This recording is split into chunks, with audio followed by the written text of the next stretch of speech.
देखो अभी हमने पुली के लिए कॉमन पूरे सिस्टम की एक्सेलरेशन, टेंशन और प्रेशर तीनों चीज़ें फाइंड की थी।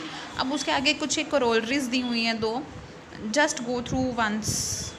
ठीक है, इसमें क्या है, जैसे pressure on the pulley is always less than the sum of the weights, तो आप वेट में से प्रेशर को माइनस करके दिखा देना कि this is greater than zero, so this is true. और यहाँ पे क्या बोला है कि tension in the string is equal to the weight which is the harmonic mean between the two weights. और सबको हार्मोनिक मीन की डेफिनेशन पता होगी कि 1/a + 1/b equals to this. ठीक है, तो आप कर लोगे। उसके बाद है हमारे पास motion on a smooth horizontal plane. अब देखो पुली के लिए तो हमने कर लिया स्मूथ हॉरिजॉन्टल प्लेन। इसमें हम क्या ले रहे हैं, हमने एक प्लेन लिया विच इज़ स्मूथ, इसका मतलब हम फ्रिक्शन को ज़ीरो मान रहे हैं। यहाँ पे पुली है जिसके एक तरफ मास हैंगिंग है यहाँ पे और यहाँ पे दूसरा मास है। ठीक है, अब देखते हैं दोनों मासेस पे क्या क्या फोर्सेस एक्ट हो रहे हैं। ठीक है, अब ये मास है, इस पे इसका वेट एक्ट करेगा डाउनवर्ड्स, तो टेंशन एक्ट करेगी अपवर्ड्स। ठीक है, अच्छा इसी तरह से हमारे पास ये जो मास है इसके लिए क्या है, वेट डाउनवर्ड्स एक्ट कर रहा है। अब अभी हमने इसकी जो सेकंड एक्सरसाइज थी वहाँ पे हमने देखा था ना कि अगर कोई भी एक ऑब्जेक्ट किसी प्लेन पे लाई कर रहा है, हॉरिजॉन्टल प्लेन पे, तो बॉडी का वेट नीचे की तरफ एक्ट करता है डाउनवर्ड्स, तो प्लेन जो है वो भी बॉडी के ऊपर एक तरह का फोर्स लगाता है which is known to be normal reaction. ठीक है, अब यहाँ पे क्या है, ये चीज़ें बैलेंस्ड हैं। बैलेंस्ड क्यों हैं, अगर मान लो r ज़्यादा होता, m2g कम होता, तो ये प्लेन ऊपर की तरफ मूव कर रहा होता, या फिर अगर m2g इसका वेट ज़्यादा होता तो ये प्लेन नीचे की तरफ मूव कर रहा होता। लेकिन हम ऐसा कुछ नहीं ले रहे हैं, हमने क्या लिया, सपोज़ कर लो जैसे एक टेबल है, टेबल के एक कॉर्नर पे बस हमने पुली फिक्स कर दी। अब टेबल मूव नहीं कर रहा है, क्यों, क्योंकि यहाँ पे हम क्या सपोज़ कर रहे हैं कि जो बॉडी का डाउनवर्ड्स वेट एक्ट कर रहा है और ये जो नॉर्मल रिएक्शन है, दीज टू आर इक्वल। ठीक है, अब अगर बॉडी हमारा जो ये वेट है नीचे की तरफ जाएगा, तो ये बॉडी जो है वो भी इस तरफ शिफ्ट होगी ना। ओवरऑल जो मोशन है बॉडी में वो इसी तरह, सिस्टम में वो इसी तरह से होगी ना, this will go downwards and this will go in this direction, है ना।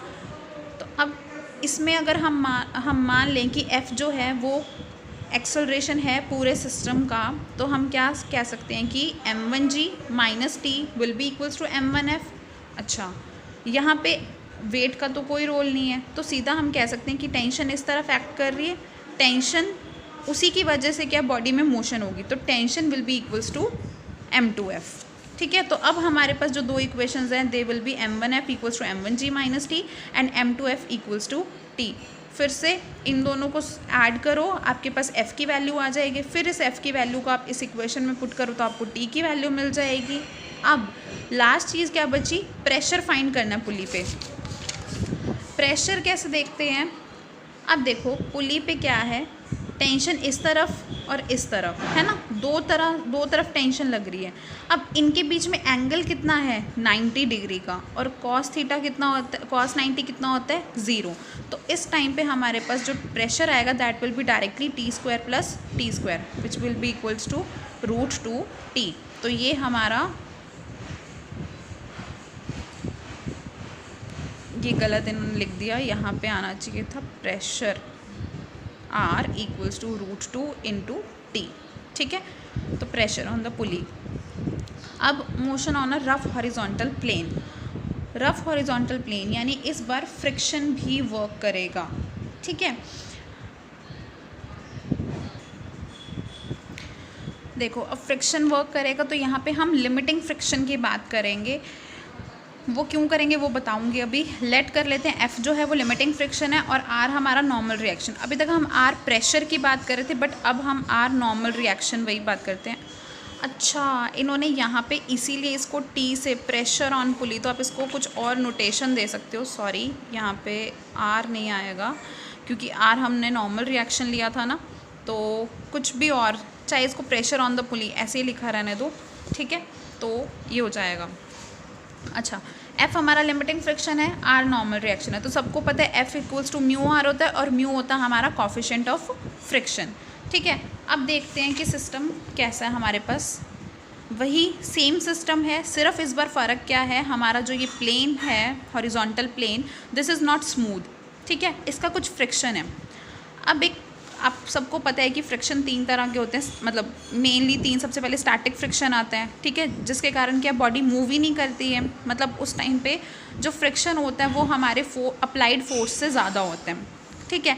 डायनामिक फ्रिक्शन में तो बॉडी मूव करती है, तो इसका मतलब हमारा जो अप्लाइड फोर्स है वो फ्रिक्शन से ओवरकम हो चुका होता है, मतलब बॉडी मूव कर रही होती है उस टाइम। एक होता है limiting friction, when our body just starts to move, मतलब कि हम अगर कुछ उस पर मतलब अभी मान लो बॉडी जो है वो बैलेंस्ड उसमें है, पोजीशन में है, हमने उस मतलब हम जितना फोर्स लगा रहे हैं उतना ही फ्रिक्शन लग रहा है, हमने ज़रा सा भी उससे फोर्स ज़्यादा किया तो body will start to move, तो वो जो कंडीशन होती है वो लिमिटिंग फ्रिक्शन की होती है ना। तो अब देखो हमारे पास क्या है, जो ये मास था इस पे तो वही वेट डाउनवर्ड्स एक्ट करेगा, टेंशन ऊपर की तरफ, मोशन नीचे की तरफ होगी, ठीक है। यहाँ पे वेट और नॉर्मल रिएक्शन एक दूसरे को क्या कर रहे हैं, बैलेंस कर रहे हैं, ठीक है। लेकिन अब टेंशन इस तरफ लग रही है, हमारी बॉडी इसी तरफ मूव करेगी ना, अगर ये हमारा मास नीचे की तरफ आ रहा है तो बॉडी इसी तरफ मूव करेगी। अब अगर मोशन इस तरफ है तो सबको पता है कि फ्रिक्शन अपोजिट डायरेक्शन में लगता है, तो मेरा फ्रिक्शन जो है वो इस डायरेक्शन में लगेगा, और F किसके इक्वल है, म्यू आर। तो यानी कि अब इस बॉडी पे अगर हम पूरा देखें कि कौन कौन से फोर्सेस लग रहे हैं, तो M2G और R ये तो एक दूसरे को बैलेंस कर रहे हैं, तो इसके लिए इस मास के लिए अब जो इक्वेशन बनेगी वो क्या बनेगी, T minus mu R will be equals to M2F। क्यों, क्योंकि मोशन इस डायरेक्शन में हो रही है, तो इसका मतलब ये टेंशन ज़्यादा होगी इस म्यू आर से, तो T minus mu R will be equals to M2 into F, ठीक है। एक इक्वेशन ये, एक इक्वेशन ये, फिर से आप इनको सॉल्व करके F की वैल्यू निकाल सकते हो, T निकाल सकते हो और प्रेशर ऑन द पुली निकाल सकते हो, ठीक है। एक बार एटवर्ड्स मशीन को हम छोड़ते हैं, पहले कुछ एग्जांपल्स देखेंगे, फिर उसके बाद एटवर्ड्स मशीन को करेंगे, ठीक है।